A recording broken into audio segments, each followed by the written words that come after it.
Apa sebenarnya motif Presiden Amerika Serikat Donald Trump ingin membeli dan mengambil alih Gaza Palestina? Meski mendapatkan kecaman dunia akan ambisinya, kenapa Trump bersikeras merenggut jalur Gaza dari rakyat Palestina? Lalu bagaimana nasib rakyat Gaza yang telah menderita dan baru bernafas lega setelah perang terjadi? Kami akan membahasnya bersama dengan sejumlah narasumber di sini. Sudah ada mantan Duta Besar Indonesia untuk PBB, Makarim Wibisono, dan juga pakar Timur Tengah Nasir Tamara. Selamat petang Bapak-Bapak. Terima kasih telah hadir bersama kami di Kabar Petang. Pak Makarim, kami ingin mengetahui bahwa pernyataan dari Presiden Trump ini sangat-sangat keras. Komitmen untuk membeli dan memiliki Gaza Palestina. Sebenarnya menurut Pak Makarim sendiri, ini sebenarnya apa maksud dari Presiden Donald Trump? Sebenarnya ide gagasan untuk beli-membeli itu adalah suatu hal yang normal. Tetapi yang tidak normal itu adalah bahwa pembelian itu harus dengan iktikat yang voluntary, jadi sukarela. Jadi arti kata yang memiliki tanah itu memang ingin untuk menjual. Tapi yang terjadi dengan Donald Trump ini adalah dia itu ingin semua orang yang tinggal di Gaza itu untuk keluar dari Gaza itu. Nah itu sebenarnya itu melanggar ketentuan hukum HAM ya yang berat. Jadi dia termasuk apa yang disebut ethnic cleansing. Ya, dia tidak suka pada satu kelompok orang dan kemudian meminta orang itu untuk keluar dari tempat itu. Nah itu sangat bertentangan dengan masalah-masalah hak asasi manusia. Ya, oleh karena itu saya bisa mengetahui bahwa reaksi dari bangsa-bangsa lain yang tadinya diminta untuk menampung ya penduduk Gaza itu bereaksi total. Ya, kita lihat terakhir ada 3 negara, baik Mesir, Yordania, dan Saudi Arabia bersama-sama memberikan statement untuk menolak itu.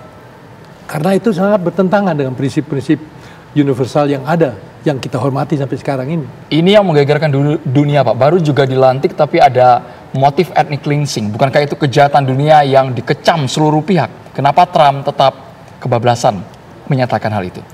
Ya begini ya, kebetulan saya tinggal hampir 12 tahun ya di New York itu ya. Jadi saya mengetahui waktu Donald Trump itu bukan sebagai presiden, tapi sebagai developer. Jadi beliau itu memang sering sekali melihat tanah yang tertentu dan kemudian mempunyai bayangan bahwa tanah ini kalau misalnya didandani bisa menjadi properti yang sangat mahal gitu. Dan berkali-kali dia itu mendapatkan tanah-tanah yang dia beli dengan murah dan kemudian dijual dengan mahal sekali. Antara lain yang di dekat markas besar PBB. Jadi mungkin meskipun dia sekarang sudah jadi presiden ya, tapi bekas-bekas sebagai entrepreneur itu masih melekat di prinsip beliau. Tetapi ini kan tidak menyangkut mengenai jual beli, tapi ini kan menjadi hak asasi dari manusia. Ya, hak asasi manusia itu adalah memberikan kesempatan kepada orang untuk tinggal di tempat tanah airnya sendiri kan. Jadi oleh karena itu kita masih ingat kasus tahun 1940 pada waktu Slobodan Milošević mengusir orang-orang Bosnia keluar ya itu kan sama dengan satu pelanggaran HAM berat yang ditangani oleh ICC ya, sehingga Slobodan Milošević meninggal dunia saat proses pengadilan itu di proses ICC tadi. Nah ini kan hampir sama masalahnya dengan yang dihadapi oleh Donald Trump ini gitu. Nah, Pak Nasir sendiri ini kan menjadi menarik ketika kita ketahui bahwa ini adalah Presiden Trump yang memiliki pemikiran yang berbeda dengan Presiden Joe Biden. Namun ternyata bisa kita katakan ini bahwa sama saja yang dilakukan adalah pengusiran terhadap Gaza dan warga Gaza Palestina agar nantinya kemungkinan apakah ada maksud agar Israel bisa menempati wilayah yang kosong tersebut. Donald Trump ini tidak terduga. Kalau kita lihat track record-nya pada waktu pemerintahan Donald Trump pertama, dia itu yang mendekati Korea Utara. Siapa yang menyangka dia akan dekat dengan Korea Utara? Yang tadinya musuh dari Amerika Serikat, number one. Korea Utara, Iran itu musuh Amerika Serikat, tapi dia mendekati gitu kan.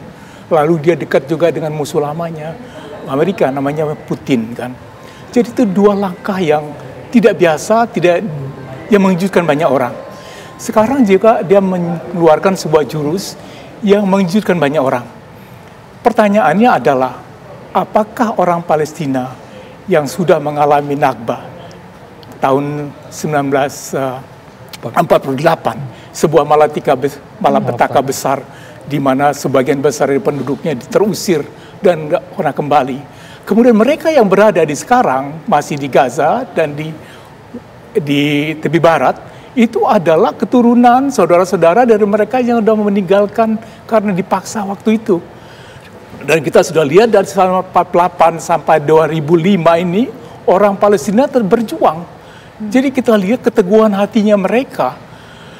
Jadi kalau menurut saya, kalau dipaksakan juga ada bahayanya. Pertama, Hamas akan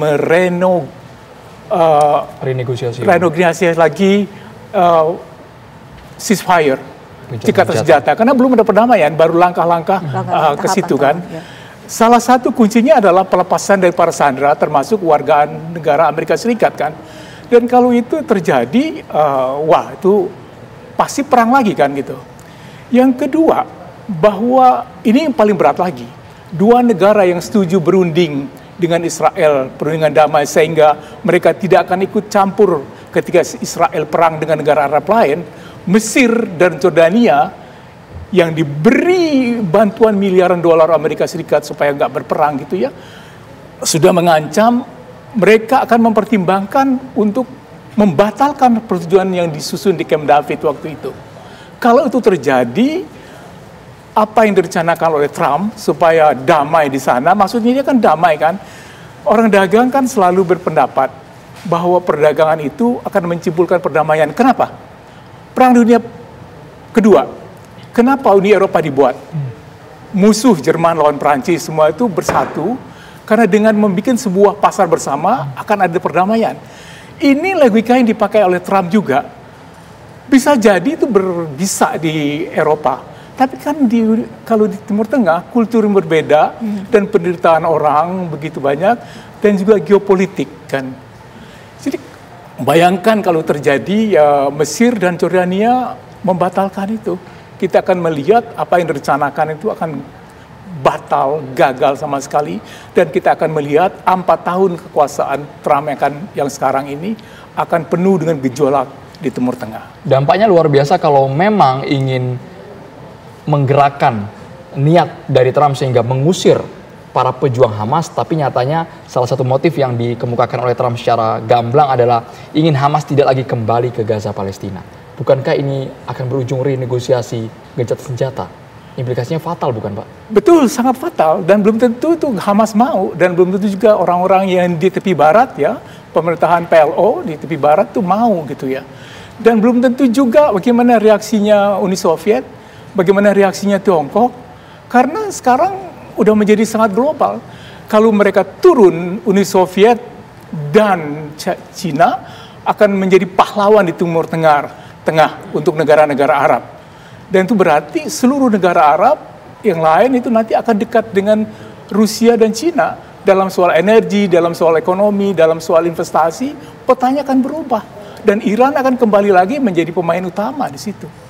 Itu sudah saya bayangkan. Maksud kami kenapa Trump dengan sengaja ingin memantik api itu Pak, agar makin membara di wilayah Gaza? Dia nggak sadar bahwa masalahnya itu bukan masalah perdagangan, tapi masalah harga diri dan masalah identitas sebuah bangsa, eksistensi, raison d'être dari sebuah bangsa. Mereka ingin ada negara Palestina. Kut-kut mereka akan berjuang untuk itu. Nah, yang menjadi pertanyaan yang paling besar adalah bagaimana nasib dari warga Gaza Palestina. Pemirsa, kami akan membahasnya lagi sesaat jeda.